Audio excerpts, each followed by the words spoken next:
choose to go to the moon in this decade and do the other things, not because they are easy, but because they are hard. Em julho de 1969, com o mundo inteiro segurando a respiração coletiva, a NASA atingiu uma meta que estava literalmente fora do mundo. Ela colocou os primeiros humanos na Lua. Astronautas pousavam no Mar da Tranquilidade, na Lua. A Lua foi alcançada afinal. Eles foram recebidos como heróis, os primeiros astronautas a caminhar na Lua.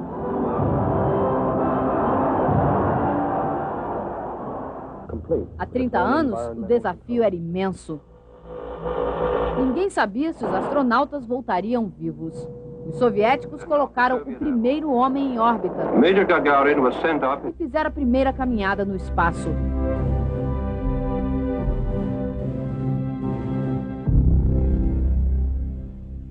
O presidente John Kennedy impôs um prazo aos americanos: chegar à Lua até o fim da década de 60.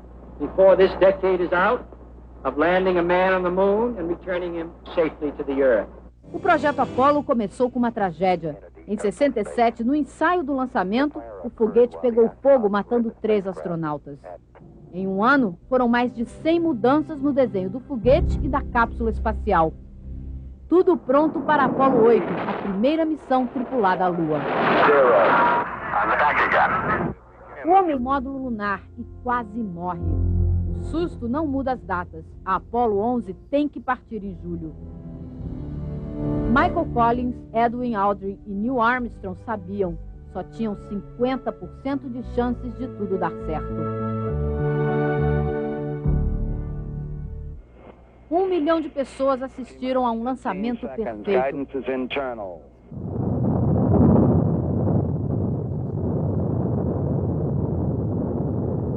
O jornalista americano Walter Cronkite narrou o momento histórico. 4 dias depois, os astronautas entraram na órbita da Lua. Passaram do ponto de pouso. Neil Armstrong procurou um terreno plano. Só tinha combustível para mais 30 segundos de manobras. Silêncio em Cabo Canaveral. A missão agora estava nas mãos do único piloto civil da NASA.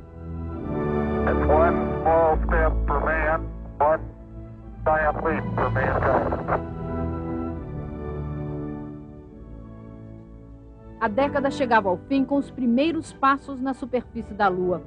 A conquista estava selada.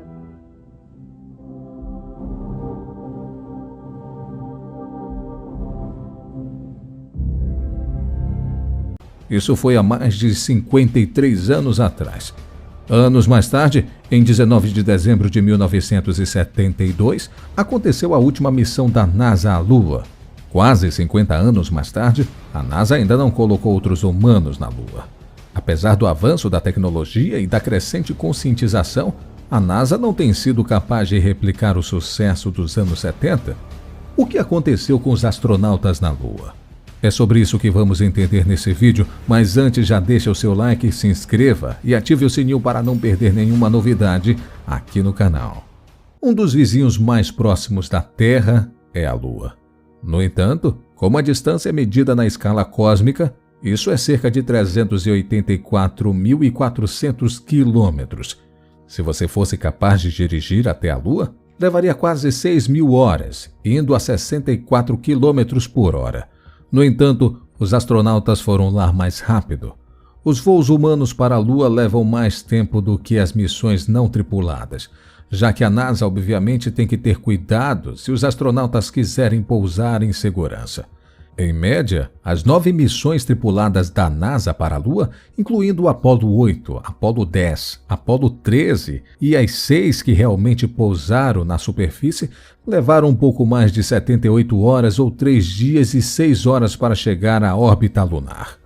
A missão mais rápida foi a Apollo 8, que levou apenas 21 horas e 8 minutos, enquanto a Apollo 17 levou a mais longa, com um tempo de 3 dias, 14 horas e 41 minutos.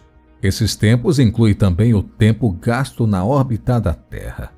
A Lua fascinou os humanos o suficiente para mandar alguns de nós percorrer a enorme distância para verificar as coisas por lá. Enquanto olhava para a Lua à noite, você já se perguntou de onde ela veio? Existem várias teorias sobre a origem do satélite natural da Terra. Irei falar algumas delas. A hipótese do impacto gigante diz que a Lua se formou quando um objeto foi esmagado na Terra em seus primeiros dias. A própria Terra veio da sombra da nuvem de poeira e gás que estava orbitando o jovem Sol. O sistema solar primitivo era um lugar violento e foram criados vários corpos que nunca se tornaram planetas cheios. Embora Plutão possa vir à mente como um exemplo de tais corpos, um deles caiu na Terra não muito depois que o jovem planeta foi criado. Conhecido como Theia, o corpo do tamanho de Marte colidiu com a Terra, jogando um pedaço da crosta do jovem planeta no espaço. A gravidade entrou ligando as partículas injetadas, e assim, a Lua, o maior satélite do Sistema Solar, passou a existir. Esse tipo de origem explicaria por que a Lua é construída predominantemente por elementos mais leves, tornando-a menos densa que a Terra. Essencialmente, o material que a formou veio da crosta, deixando o núcleo rochoso do planeta intocado. À medida que o material se reunia em torno do que restava do núcleo de Theia, ela teria se centralizado perto do plano eclíptico da Terra, o caminho que o Sol percorre através do céu, que é onde a Lua orbita hoje. Pelo menos um ponto em apoio à teoria é que a Terra e a Lua têm composições semelhantes. Há também a teoria da conformação, que é ainda mais interessante. O princípio por trás dessa teoria é que as luas podem se formar ao mesmo tempo que os seus planetas-mãe. A gravidade teria feito com que os materiais do sistema solar inicial se juntassem ao mesmo tempo em que a Terra foi formada, a partir de partículas que se ligam entre si graças à gravidade. Um sistema planeta-lua como este teria uma composição semelhante, o que na verdade é o caso. Independentemente de como a Lua surgiu no início dos anos 60, os Estados Unidos estavam interessados em enviar humanos para a Lua. O esforço começou formalmente quando o presidente John Kennedy fez um apelo para uma sessão especial conjunta com o Congresso no dia 25 de maio de 1961. Ele disse em parte, abre aspas, "Eu acredito que esta nação deve se comprometer a atingir o objetivo antes que essa década termine de desembarcar um homem na Lua e devolvê-lo com segurança à Terra." Fecha aspas. No entanto, a história das missões da NASA na Lua não estará completa sem a menção da corrida espacial envolvida a União Soviética e os Estados Unidos. Semanas antes do discurso de Kennedy, a Rússia havia lançado Yuri Gagarin ao espaço, em uma nave espacial que orbitava a Terra, conquistando o título de primeiro homem no espaço. Os Estados Unidos, como nação, não queriam ficar para trás.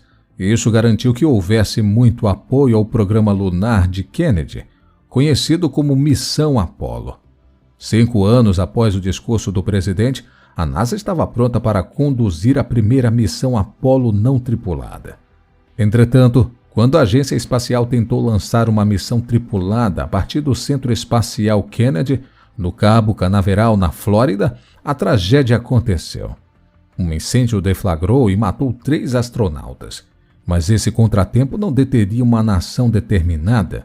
18 meses depois, Apollo 7, a primeira missão tripulada, orbitou com sucesso a Terra e testou a maioria dos sofisticados sistemas que levariam os astronautas até a Lua. Enquanto muitas pessoas se lembraram exatamente da missão Apollo, que aterrorizou astronautas na Lua pela primeira vez, a NASA realmente lançou uma missão tripulada que levou astronautas para o outro lado da Lua em março de 69, mas não houve nenhuma aterrissagem envolvida. Esta foi a missão Apollo 8. Em maio do mesmo ano, a NASA enviou 3 astronautas na Apollo 10 para orbitar a Lua, como uma corrida seca para o grande evento que viria 2 meses depois. Na manhã de 16 de julho de 1969, com o mundo inteiro assistindo, a missão Apollo 11 decolou do Centro Espacial Kennedy. A bordo estavam 2 astronautas que alcançariam fama global, Buzz Aldrin e Neil Armstrong, o comandante da missão. No entanto, havia outro astronauta cujo nome não ficou tão famoso. Michael Collins, de 39 anos. Após uma jornada de 76 horas, o Apollo 11 chegou à órbita lunar em 19 de julho. No dia seguinte, às 13 horas e 46 minutos, o módulo lunar Eagle, tripulado por Armstrong e Aldrin, separou-se do módulo de comando, onde Collins permaneceu. Ele não andaria na Lua, mas 2 horas depois, Eagle começou a sua descida para a superfície da Lua. Às 16 horas e 17 minutos, o módulo tocou a órbita sudoeste do Mar da Tranquilidade. Armstrong imediatamente transmitiu por rádio para o controle de missão em Houston, Texas, uma das mensagens mais famosas já recebidas. Abre aspas. A águia aterrissou. Fecha aspas. Às 22 horas e 39 minutos, 5 horas antes do horário original, Armstrong abriu a escotilha do módulo lunar enquanto ele descia a escada do módulo. Uma câmera de televisão acoplada à embarcação registrou seu progresso e transportou o sinal de volta à Terra, onde centenas de milhões assistiram com grande antecipação. Às 22 horas e 56 minutos, quando Armstrong saiu da escada e colocou seu pé na superfície da Lua, ele falou uma das citações mais famosas. Isto é um pequeno passo para o homem e um salto gigantesco para a humanidade. Aldrin juntou-se a ele na superfície da Lua 19 minutos depois, e juntos tiraram fotos do terreno da Lua e fixou uma bandeira americana. Em seguida fizeram alguns testes científicos simples no solo e depois um telefonema presidencial com o presidente Richard Nixon. À 1h11 no dia 21 de julho, ambos os astronautas haviam retornado e fechado a escotilha. Os 2 homens dormiram a noite na Lua antes de voltarem para o módulo de comando da Eagle. Eles pegaram amostras e voltaram para Collins, para a viagem de volta para casa, que tornou com o splash no Oceano Pacífico ao 12h e 50 minutos da manhã de 22 de julho para as boas-vindas dos heróis. Aldrin e Armstrong se tornaram celebridades instantâneas. A NASA repetiu o pouso da Lua mais 5 vezes antes de voltar no dia 14 de dezembro de 72. No total, a NASA aterrissou uma dúzia de pessoas no satélite da Terra. Os últimos humanos a caminhar na Lua foram Harrison Smith e Eugene Cernan, da missão Apollo 17. 20 missões da Apollo foram planejadas, mas as últimas 3 foram canceladas. Mas o que aconteceu? Por que não voltamos mais à Lua? A Lua pode parecer atraente no céu noturno, mas é uma armadilha mortal para qualquer um que se atreva a se aventurar por lá. Você pode ver fotos de astronautas do Apollo sorrindo e acenando para a câmera. No entanto, eles chegaram perto da morte mais vezes do que podiam contar. Na verdade, o presidente Nixon tinha um discurso preparado para o evento da morte dos astronautas. The men who went to the moon to explore in peace will stay on the moon to rest in peace. Você sabia que a NASA sentia que o maior risco de morte de Armstrong e Aldrin era de não serem capazes de saírem da Lua para voltar a Collins? Na verdade, a agência se preparou para tal possibilidade e foi mais doloroso do que você possa imaginar. Se eles não tivessem conseguido lançar, Armstrong e Aldrin teriam sido abandonados na Lua. O controle da missão teria fechado a comunicação. E os 2 homens teriam então 2 opções: ou morrer de fome ou cometer suicídio. O presidente Nixon teria então tido que ler o discurso da tragédia.